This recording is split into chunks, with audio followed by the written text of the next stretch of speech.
Dear friends, ನಾವು ಶಿವಮೊಗ್ಗದಿಂದ ಕುಂದಾಪುರ ಹೋಗ್ತಾ ಇದ್ದೀವಿ. ತೀರ್ಥಹಳ್ಳಿ ವಯ. ಅಲ್ಲಿ ತೀರ್ಥಹಳ್ಳಿ ಹತ್ರ ಒಂದು ತುಂಬ ಹಲಸಿನ ಮರಗಳಿದ್ದವು.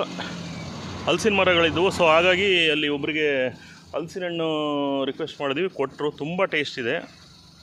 ಆಮೇಲೆ ಅದು ಟೇಸ್ಟ್ ಚೆನ್ನಾಗಿರೋದ್ರಿಂದ ಮಾವಿನ ಹಣ್ಣು ಇಸ್ಕೊಂಡ್ವಿ. ಆಮೇಲೆ ಒಂದು ಫುಲ್ಲು ಜಾಕ್ ಫ್ರೂಟನ್ನೇ ಕೊಟ್ಟರು ಅವ್ರು. ನೋಡಿ ಇಟ್ಟಿದ್ದೀವಿ, ನೋಡಿ ಕಾರಲ್ಲಿ ಇಟ್ಕೊಂಡಿದ್ದೀವಿ. ಜಾಕ್ ಫ್ರೂಟೇ ಕೊಟ್ಟರು. ಆಮೇಲೆ ನನ್ನ ಮಗಳು ತುಂಬ ಎಂಜಾಯ್ ಮಾಡ್ತಾಳೆ, ತುಂಬ ಟೇಸ್ಟ್ ಇದೆ ಅಂತೇಳಿ ಹೇಳ್ತಾಳೆ.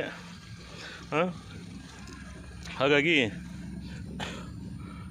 ತರುಣ, ಹಾಗಾಗಿ ತುಂಬ ನಾವು ಇದೊಂದು ಟ್ರಿಪ್ಪು ಆಯಿತು. ನನ್ನ ಮಗನ ಅಲ್ಲಿ ಸ್ಟಡಿ ಮಾಡ್ತೇನೆ, 10th ಸ್ಟ್ಯಾಂಡರ್ಡ್ ಸ್ಟಡಿ ಮಾಡ್ತಾಯಿದ್ದಾನೆ. ಇವನೇ ತರುಣ್ HR ಅಂತ ಹೇಳ್ಬಿಟ್ಟು. ಮುಂದೆ ಒಂದು ದೊಡ್ಡ ರಿಸರ್ಚ್ ಟೆಕ್ನಾಲಜಿ ಓದಬೇಕು ಅಂತಿದ್ದಾನೆ. ತುಂಬ ಚೆನ್ನಾಗಿದೆ. ನೀವು ಈ ಕಡೆ ಬಂದಾಗ ಮಲೆನಾಡಿನ ಒಂದು ಜಾಕ್ ಫ್ರೂಟು, ಮಾವಿನ ಹಣ್ಣು, ಆಮೇಲೆ ಈ ನೇಚರ್ ಇದೆಯಲ್ಲ, ನೇಚರ್ ಬ್ಯೂಟಿಫುಲ್ ಆಗಿದೆ.